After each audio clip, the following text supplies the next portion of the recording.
Hello everyone, welcome. Today we are going to be taking a look at the initiative of Stop Killing. No, wait, please. Not the initiative, but the statement on Stop Killing Games from the Video Games Europe. This is a lobby group, essentially. This group is ran by many representations of the game industry, aka the actual game companies. You know, you got Sega, Nintendo. Roblox is hypocritical in some of the shit they say. Microsoft. I don't know why Netflix is in here. That is actually kind of weird. And we have Ubisoft. Of course, that should be super. Like Roblox, Ubisoft, Nintendo, Netflix, even though they don't really have anything to do with game industry itself, but that's pretty sus in its own way. EA, like some very concerning fucking people are in this organization, and this is a classic. How should we say? We investigated ourselves and we deemed nothing was done wrong, which that should be immediately concerning. But anyway, they made a statement, and then they released it a big 5-page thing, supposedly. I haven't read, like, word to word of that, but I have seen a few videos talk about it. Anyway, so let's first look at the initial statement. The statement is like, we appreciate the passion of the community, but however, the decision to discontinue online services is a multifaceted but never taken lightly. It must be option for companies when an online experience is no longer commercially viable. Nobody has literally said to not shut down your server.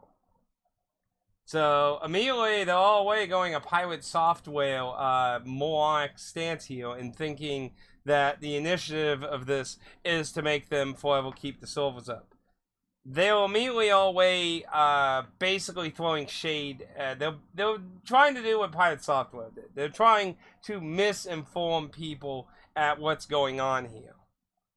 Because if you read the initiative, the idea is to establish for now into the future, and it would be nice if some old games also would partake, but the idea is mainly to set a future precedent that an in-life system needs to be in place. Be it either A, if they want to continue it themselves, B, hand out the tools so the community itself can do it, or C, make a offline mode available, which some companies have actually done. Single player modes. These are what the initiative are about mainly. To make it either where the community itself is given the tools to do the server part itself, or make a single player offline type mode for people who wish to continue playing it, instead of just killing out the fucking game. That is what the initiative is about, and this organization in Pirate Software continued to disingenuously think is just to keep servers online forever. There are games that always do this, but they had to hack the tools, find the tools, understand programming and shit to be able to make these fan servers, like with Fantasy Star has fan servers. Resident Evil Outbreak 1 and 2 have fan servers, and that's a PS2 game. I mean, those are a lot of fan servers for what were online-only games and games with online modes. I mean, people resurrected the Metal Gear Online games and shit. Like, this stuff would obviously be easier if given tools to just do it ourselves instead of having to find compromising code, hacking, and weird packets of information and shit to be able to do this stuff. And it's things like that make some of these games not get to live on past their prime. So, always disingenuous that.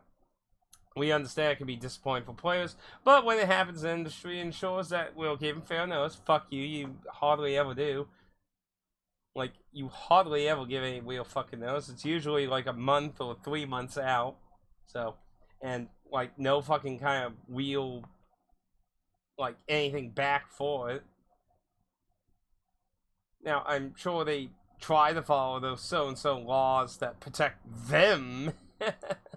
Private servers are not always a viable alternative option for players, as the protections we put in place secure players' data, remove illegal content, and combat unsafe community content would not exist and would leave the right holders liable. Okay, now this is a shitty trying to defend defaming the movement here. So let's first go to this. So first thing, this is actually kind of dangerous in a way, because if all this goes in a bad direction, this line itself could actually be used to actually harm pre-existing private servers. So there is a concern on that. But so obviously there are some levels of security concern when the community is in charge of these things, and that's up to the players to obviously protect themselves and shit. Hopefully, people who would be in charge of such things would care, but to be fair, there are bad actors and things, so it's something the community itself would have to essentially combat and ensure. Now, the illegal content, so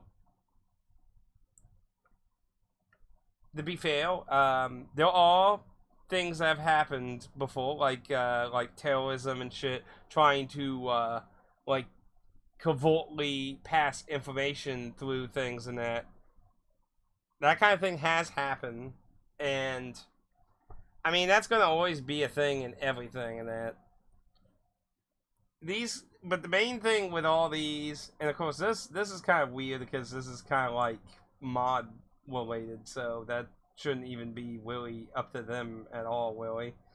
But holding the right holders liable, that sounds like a stupid thing for two reasons. For one thing, again, this stuff already exists, so if that was a problem, people would have already been doing that, to be honest.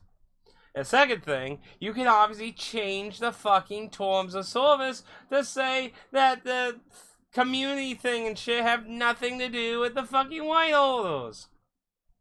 That the tools and shit have nothing to do with the white holders. So that's just stupid and bullshit. Anyone with a sane brain is not going to fucking go, oh, EA is responsible. Fuck. Any moron that thinks that is going to be fucking stupid. In addition, many titles are designed from the ground up to be online only. Now, that is something the initiative is wanting to kind of bring up. You know, we want there to be either in life plans, single player. Like, look, I get not everything can be turned into a single player experience. To do that, in some cases, like with a lot of MMOs, would take a lot of work and stuff. Again, community tools to host private servers. Like, the fact that they're trying to say, like, I mean, come on, people have private servers of fucking Final Fantasy XI and World of Warcraft. Those are completely online only fucking games. It's a stupid excuse. These proposals would curtail developer choice by making these video games prohibitively expensive to create. The game industry, especially in the West, is always a fucking wasteful pit of shit when it comes to being expensive. Don't waste your fucking money. And stop bitching. Okay? Like, I'm sick of having broken and dead fucking games. Like, I said it when this shit first started. To me, the game industry's already dying. That's why I care about this. This, to me, is trying to bring back the industry. Because if we keep going in the direction we're going, as I said in one of my other newer videos on this shit, I'm going to leave. I'm going to take my money, and I'm not going to give a shit anymore. I really am. And whether the game industry continues or not with me, I don't know. Maybe many others will follow and the game industry will crash, or maybe not, and they'll just continue getting worse. I don't know. But I'm not going to be part of it. It keeps becoming shit. It's barely lucky I'm still in it. And you got the shit about like the 3DS, Switch, and Vita carts possibly dying because if you don't use them because of how the data's on now. That's a whole discussion going on right now that just makes me even more fucking like depressed and hateful towards the shit that's being made. But yeah, they basically like, well, welcome to discuss with the policymakers about this shit. But again, a lot of big names in here of curiosity and concern. We can't have these people representing something like this. Like, these people are the game industry. I'm not saying they don't deserve to not say anything, but to have them basically tell us, this is literally the fucking, when, like, long time ago, somebody doing a Blizzard Q&A thing asked something about having, like, a classic WoW server thing. It's been a meme for a very long time before they actually existed legit. But Blizzard literally went on record saying, you think you want this, but you don't. Like, it's not your job to tell us what the fuck we want. That's the point of the whole fucking movement. You can bring up, like, don't get me wrong, I'm not necessarily being, like, Pirate Software very lightly went into the actual concerns with this movement. And I understand those. Like, I brought those up back in the really old videos talking about the Stop Killing Games movement. The concerns of politicians making stupid laws. And that is a chance that could happen. I'm not being ignorant on that. But there's a lot of people similar to me that feel like the game industry is always fucking dying. That the game industry is going in a direction that we're not going to recover from. And that's why a lot of us are willing to do that, because the game industry is always either barely alive or dying. And this is like a chance to fucking help and save it. It'll suck, obviously, if it ends up hurting it. I hope not. There's a lot of ways this can go. Both good, bad, and very neutral, nothing-ish happens. So, it'll depend on a lot of things. So, before we go over this, I do want to say, apparently, there was a European politician that has backed the Stop Killing Games and is defending our ownership of video games. So, now whether that's just for golden points saying, oh yes, I care, or whether they really care, I don't know. I don't know anything about the politician. Maybe someone here is familiar with them and would likely want to comment on it. I don't know. But let's go into this. It's supposed to be 5 pages. Yeah, 5th page is kind of light. So, the Stop Killing Games, why providing continued support will not work for all games. Again, we are not necessarily saying that you need to continue the fucking servers forever. I don't know why none of these thick-skulled people can understand, other than them actually trying to be potentially disingenuous towards the point of this. Which, to me, that feels like what they're doing. The video game industry is committed to constantly providing players with a high-quality, interactive gaming experience and recognition of the passionate community that grows around its games. And also, I do want to point out, and this was something I believe I pointed out in one of the older Stop Killing Game videos I did. Obviously, there's another incentive than simply wanting to not pay for servers, and that's wanting you to go to another game, too. I would like to think most devs and game creators actually care about their games. It's the big companies and businesses that are making the big scuffle about this. If you can keep playing the Crew 1 as a fan server, what incentive are you going to have to go get Crew 4, or Crew 5, or Crew 6, and so on and so forth when they're brand new full price? You're probably going to have less incentive. You might get on sale. You might not ever get it at all. You might just wait until it has a fan server. Like, they're looking at their bottom lines on a lot of this. They want you to move on to other games, preferably those, obviously. They don't want you sticking to old fucking games. And, you know, we've seen studies come out showing people going backwards, looking at older titles more than the newer shit. We've seen, especially in the West, so many big fucking ass flops. Very big, horrendous flops. And I feel like that's also a big reason they're taking this stance. But anyway, let's continue with that. The decision to discontinue a video games online service is multifaceted. It's never taken lightly. It must be a matter of choice. When it does happen, the industry ensures players are given fair notice and changes in compliance with the consumer law, which is what they said in the statement. This document explains the reasons why video game company must decide discontinue functionality in support of the online video game. Online video games are interactive entertainment. Unlike a book or a film, an online video game is not static work. Online video games are interactive entertainment. They combine numerous elements of artistic and intelligent creation with software programming and server infrastructure. Online video games evolve over time, their initial release, providing consumers with regular new content, experience, patches, and updates. This is highly valued by players and is required to compete in the market. It involves significant ongoing development, except through over the years, sometimes decades. Video game companies put significant investment into creating and developing the best interactive entertainment and experience for their passionate player base. The right to decide how, when, and how long an online video game service is available to players is vital to justify the cost and fostering continued technical innovation. As right holders and advertisers, video game companies must remain free to decide when an online game is no longer commercially viable end-to-end server support for the game.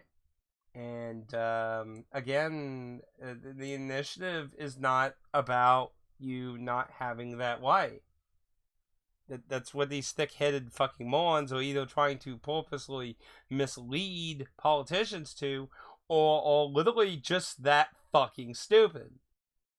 To be fair, I don't think they're being stupid. They're very unlikely being stupid. I mean, you gotta keep in mind,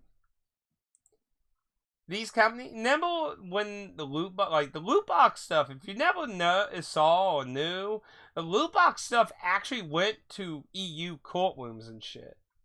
Like, loot boxes went to it. And I think that one lady, a lot of people memed, I think that was an EA person. There was this chick where they were talking them about loot boxes. And she's like, oh, those surprise mechanics. And it's just such a fucking meme.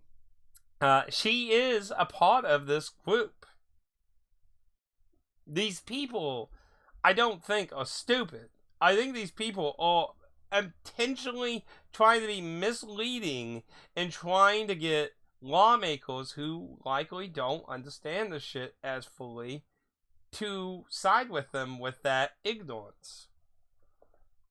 And that is a bit concerning. Hopefully, I'm not sure how the talking parts of this, but I hope the video game industry will actually get like actual consumer voices to deflect this misleading shit. Because honestly, I'm going to hold all these people, all these fucking companies accountable if this shit goes south.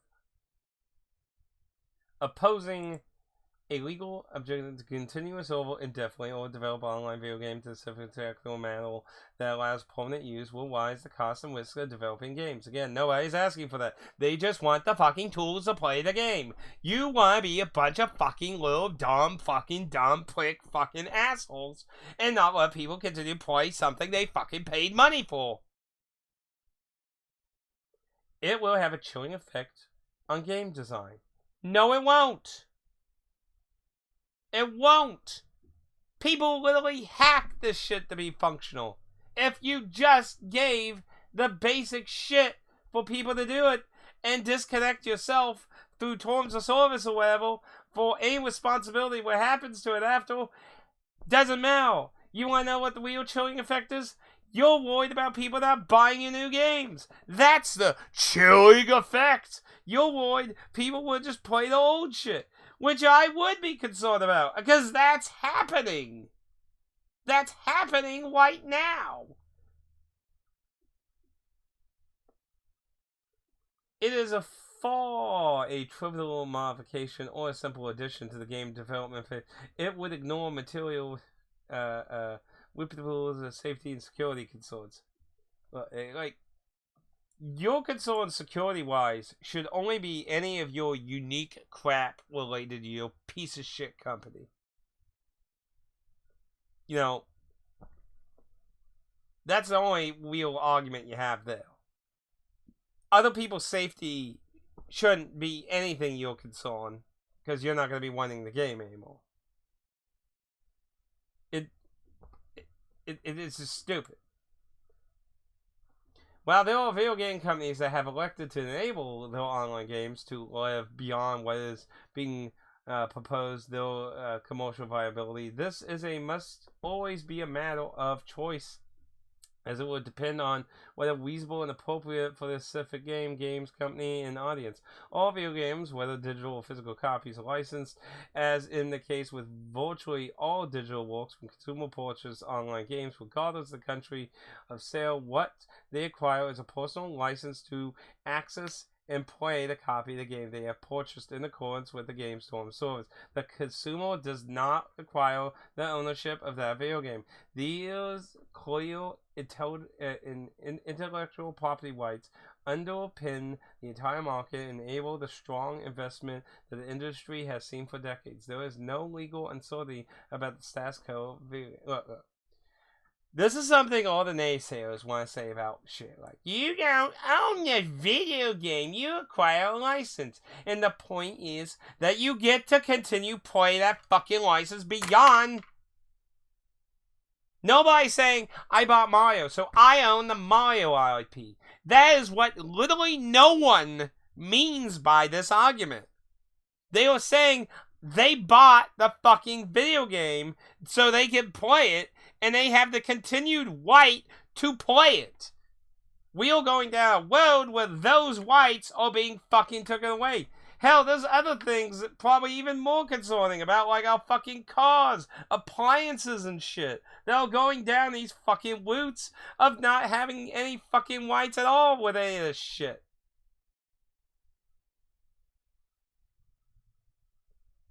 Fuck the game industry's opinion.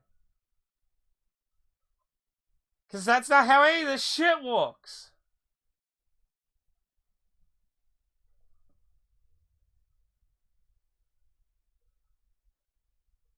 People pay a lot of fucking money for video games. Video games prices have gone fucking through the roofs.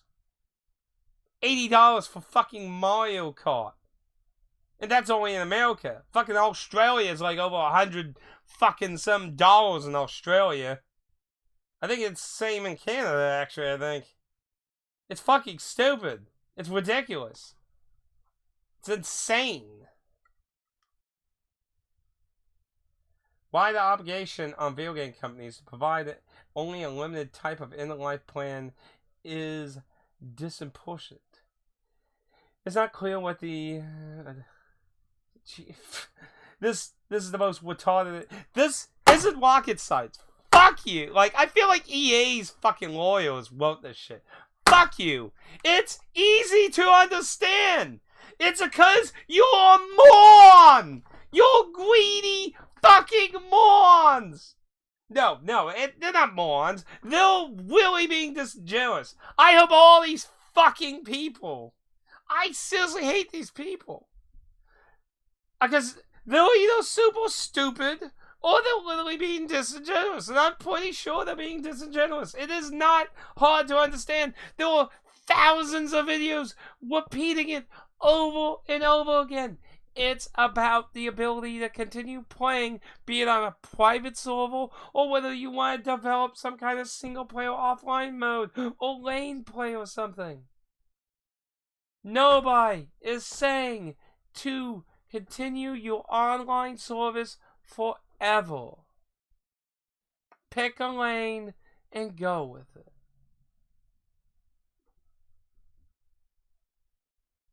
We want to ensure our games are in a way we can continue playing instead of dying. Look, I know we all memed and laughed at Concord, but I'm sure there is people out there who loved Concord. And I can feel for liking a game. Like, I loved Resident Evil Outbreak back in the day. When the servers went down, I was really sad. I was happy when the fan servers got made. I actually bought Japanese copies to play it again, and I played it some again.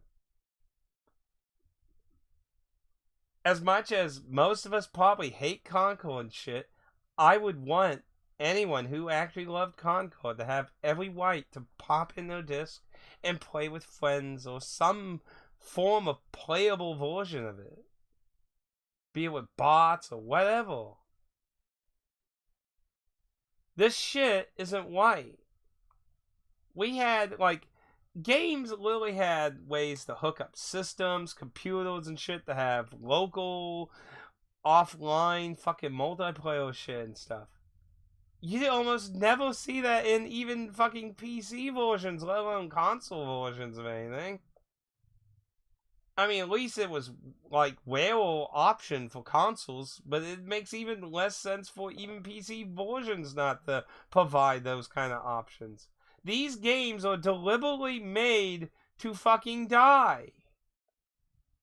Because there's no excuse for a fucking PC version of a lot of these, like games like Overwatch and shit, to not have some kind of lane, local matchmaking thing. You can, like, hook up a bunch of computers in a fucking garage and shit.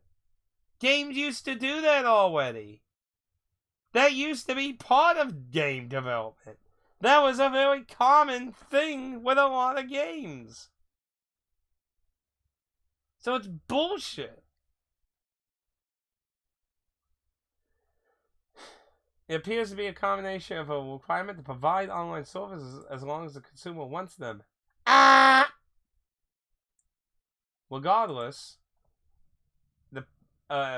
of price paid or the requirement provided by a very specific form of end-of-life plan where the game is altered to enable private servers to operate, we do not believe these are proportionate demands. Online video games are complex operations. They offer interactive features. They are supported by multiple servers, enabling functionality and ever-increasing complexity.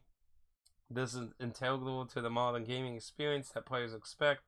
As consumer expectations for more engagement, involving content increases, these online features are increasingly becoming intertwined in the overall gameplay experience as opposed to being limited to a dedicated online mode within the game.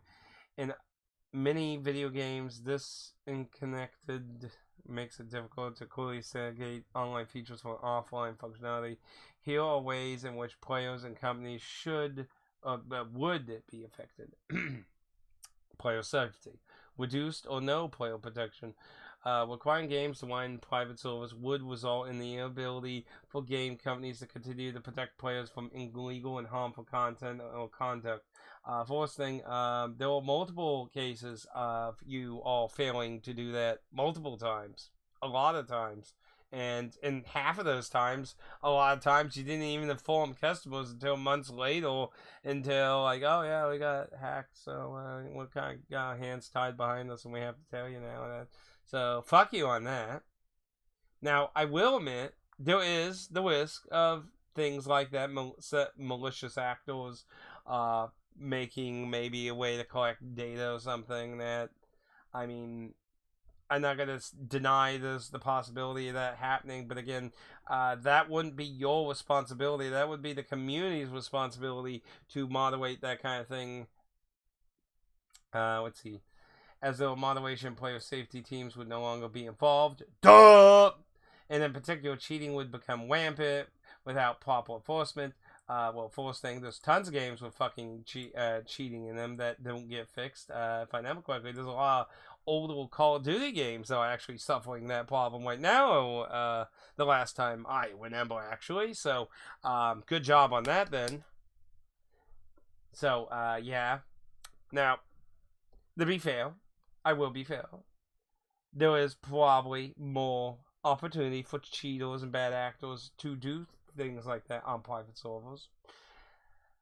Now, there's a lot of different ways to do that. Permanent bans, just getting them reported and stuff. Sadly, that's kind of just part of the private server system. Sadly, it's again a community-driven system of care. Reporting systems designed to allow players to flag problematic content and behaviors in game companies that would no longer disable entirely. Who gives a fuck? It's a private server. Like, obviously, most people are probably not going to give a shit about stupid memes and fucking garbage. For anything that's really harmful, I imagine it would just be treated like with Cheetos and dressed and banned and shit. I mean, usually these kind of private servers and shit have a team of people who are in charge of usually overlooking these kind of things. They would have their own team to look at this shit. Because these are usually passion projects of really hardcore fans and shit. And sometimes they pass, like, I know the Resident Evil Outbreak server got, like, passed to someone, and that happens too. Absent of effective moderation system will create a less safe environment for consumers and may foster in undesirable content. Why scientists to act against such content. Like, you have nothing to do with it. So, regardless of what happens, you shouldn't care for one thing. And again, it would be a community-driven thing to, watch and do stuff with. Some of those communities may have failings, and I'm sure that would happen, because it has happened. But it has nothing to do with you once you sever your connection to it. This not only presents a safety risk for consumers, but could also lead to build reputation issues with the video games company. Only a fucking moron's gonna do that. Fucking disconnect yourself with Torm service and shit with the tools and things. Shut up. Like, seriously.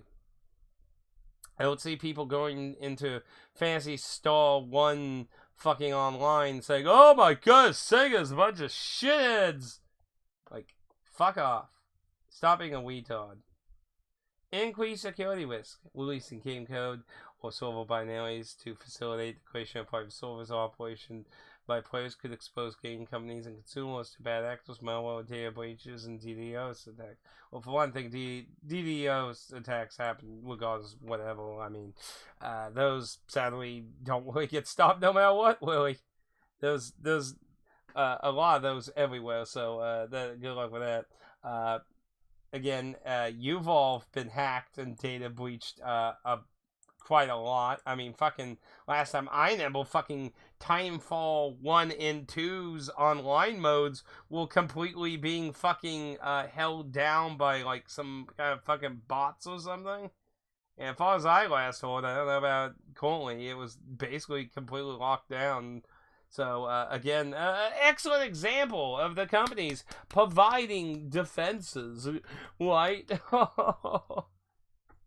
Again, these would be things that are, like, when it comes to the bad actors and stuff, would be a community-driven team related to the project would be in charge of it. It's just how it's going to be. They're going to make a team, they're going to choose someone or someone's, and they will be in charge of going through these kind of things. Now, data breaches could happen. Now, I would hope most private servers wouldn't ask for a lot of personal information, or if at all.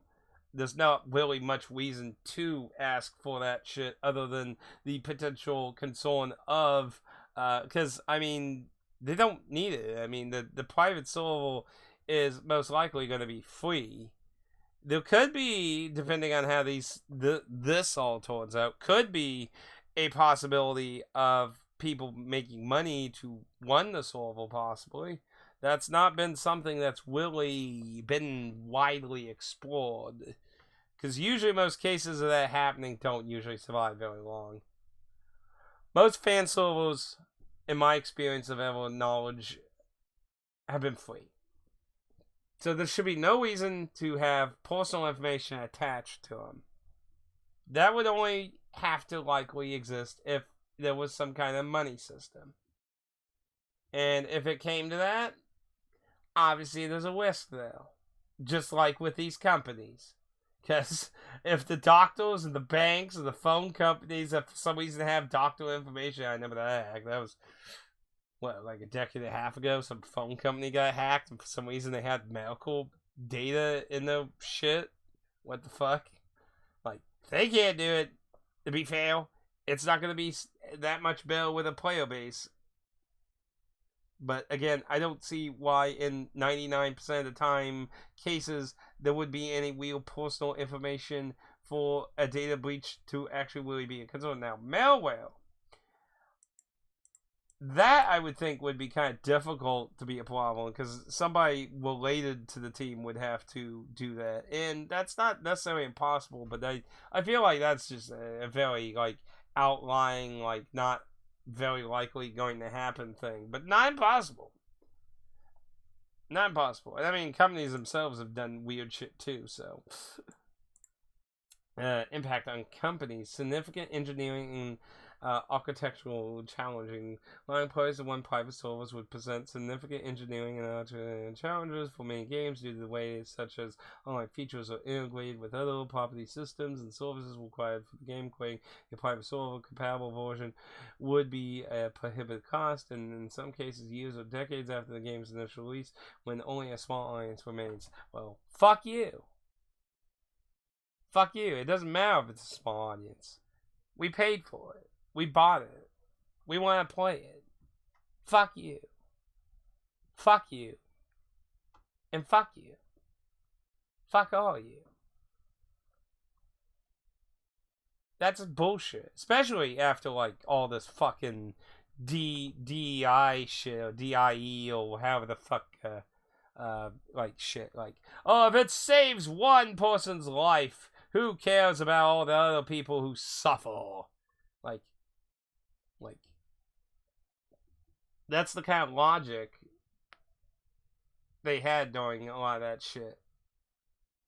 And you're saying, like, now small audiences don't matter. Like, oh, if one person, like one small audience is protected, who cares about the suffering of all the other people? Now all of a sudden, a small audience, who the fuck cares about them? Who cares about them, huh? See, isn't that kind of a throwaway thing? Yeah, kind of hypocritical, isn't it? Sounds slightly hypocritical to me. Again, I think the bigger picture here is they don't want you playing old games. Because for one thing, like, some of these games, you might not need to even pay anything to play, technically. Because, like, some like, old MMOs and shit, you can just download all the shit off the internet. You don't even have to, like, find old discs and shit. So, and even if you did, like, that's money that doesn't go to them anyway. It goes to whoever the fuck owned those discs or cartridges or whatever the fuck you're getting off eBay or whatever. You know, they're making no money. And in most case scenarios, you might just been someone who never even bought the game to begin with. Like, back in its heyday of that. So, you know, like, they're viewing this as just you not playing the new shit for the most part. Negative impact on investing in games, jobs, growth, and consumer choice. Ensuring the online game can work without official server support requires a significant investment of engineering resources, making it a very costly exercise for video game companies. Many of the costs that game companies would incur in impacting an end-of-life plan would have to be incurred towards the end of the commercial life of the game when it is no longer commercially viable to continue support. Requirements to implement such plans could lead to less risk-taking, fewer investment projects in developing new games, and potentially fewer jobs. Ultimately, it could lead into increased costs for consumer and less choice. For one thing, we're already having less choice. We're already having you all not making investments into interesting projects, risk-taking. The video game industry in the West feels like they don't ever take risks, period. If anything, it's more like they're just fucking failing at making sequels for shit that was already popular. Like, this all just comes off, especially in the West, as a bunch of fucking horse shit to me. Like, again, Japan feels like the only real fucking like uniqueness that exists anymore. It's really shit. Property rights, erosion of intellectual property, like, you know, like this is all the shit about, like, you know, laws and shit. You own what you own, what they own and shit. Like, this goes into a lot of the crap about who owns what and stuff and that. Like, it's just, it really is an erosion. And then they were talking about piggy weightings here. When a game has a piggy aging and offers multiplayer functionality, the game's company is contractually bound by the piggy code of conduct to respectively various obligations related to the online safety and privacy. The inability to do so would expose the game companies to legal uncertainty and well, you know what? Most of the people in this fucking group over here are also in the piggy. So you know what? Maybe you could get off your lazy fucking asses and actually make some changes there too. Consumer protection laws. Oh, you're going to actually... you're going to look out for us? Notwithstanding, the license structure of all video games offered to players in the EU are subjected to the European consumer protection laws, which include robust transparency and fairness. I mean, this is the whole reason this movement started with EU. That's the whole point of this. European consumer protection laws provide consumers with warranties and redress rights and respect to both the game and the physical medium in which the game is made available, but these laws do not transfer ownership of the game to the consumer. Games or licenses to the consumer in accordance to their terms of service. This set out in terms upon the consumers may access or play such games is a situation in which whether the license rights may be terminated. Consumers are informed that their access to the online games and associated service may be terminated and are informed of significant in cases which it does that does have to happen. Transparency, players agreement was reasonable prior and and sometimes they do give you money back if you just got when they got announced to die and shit, which they do that sometimes, but like video game companies are committed to persevere. Yeah, white. We've always went through this shit for ages. The video game industry is doing everything they can to fucking kill games at every fucking turn. Don't tell me this shit. You all supported not letting fucking old games and shit be like categorized at libraries and shit and being accessed. Fuck all of you. Y'all liars. Lying sacks of shit. Fuck you. And that's it, basically. They're all fucking liars. Fucking liars. You don't care about preserving games. You all haven't fucking cared about preserving games for what seems like a fucking millennia. Fuck you all. Fuck all you. Seriously. What a bullshit. It's all horseshit. Like, I really hope like we get somebody on the consumer side during these discussions. I am curious to know how these discussions go if this gets finalized. But signature wise, we are in very good. Here, let me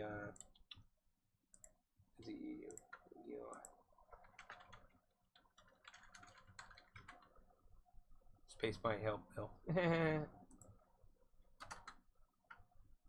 Let's see. Let's go to stop killing games. Let's see.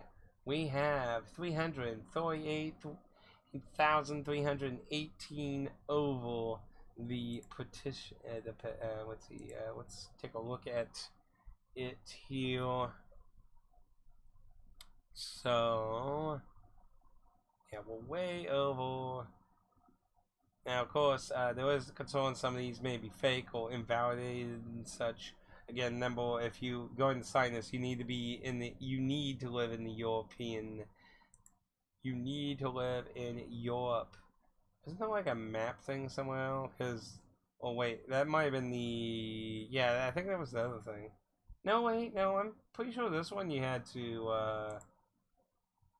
Yeah, I'm pretty sure this one had to get certain amount of regions to like needed. I think 4.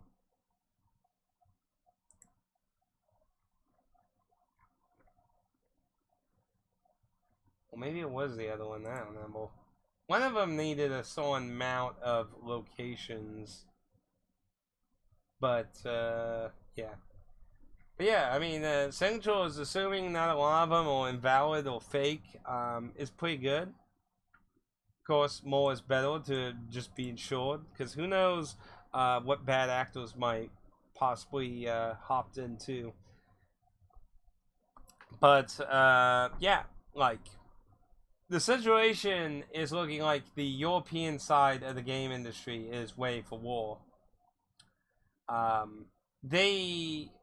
hell, even I didn't know. Like Sony has the old logo shit though. Actually, I didn't even notice that. Like they're weighing up to fucking go against us and push hard, and they're gonna lie and scheme and do everything imaginable they can to fucking stop anything that's gonna hurt their bottom line. These companies are greedy. They don't give a shit about us or whites or us being customers. Like the game industry is not our friend.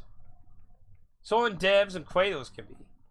But these fucking companies, none of these people are our friends. Nintendo is not a friend. These people don't care about our fucking whites or the shit we're paying money for. Real money for. Like, this is why I don't get, like, stuff like gacha and shit. It's shit that just gets taken away from you. You can dump thousands of dollars in it and it gets taken away from you. It's gone. Forever. In the void. Like, I don't get it.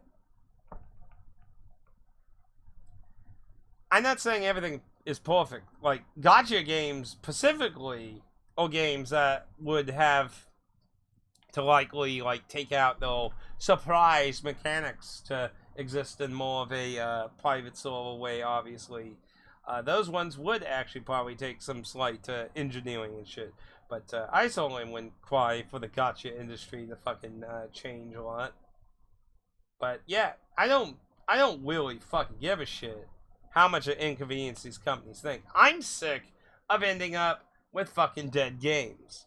I'm sick of us getting broken games. The industry treats us worse and worse every fucking year with less rights, less ownership, less giving a shit about us. And we are heading into worse direction of shit. But yeah. That's pretty much an update at what's going on with this shit. So, it is what it is. Can't do a whole lot about it. Have to see what happens in the future. Anyway, though, those are my thoughts. If you have anything you would like to comment on about any of this, feel free to leave a comment down. We can talk about it. And that means both positive and negative, both agreeing or disagreeing. Because, I mean, like I said, there are risks. There are risks to this. But, like I said, at least from my personal perspective, the game industry is dying. And it's only going to head in a direction that's going to be dead to me. And that's why I care about this movement. Because I don't really want games to be dead for me. I want games to go back to where they, like, we can continue to love and enjoy them. So, if the game industry doesn't want that, then we'll have to fight for it. This is our last, like Wasa himself, this feels like our last ditch effort to protect the game industry before it goes into that direction forever. And time will only tell. Anyway, take it easy, have a good day, enjoy your weekend, and I will hopefully see you all soon again. Ta-ta for now.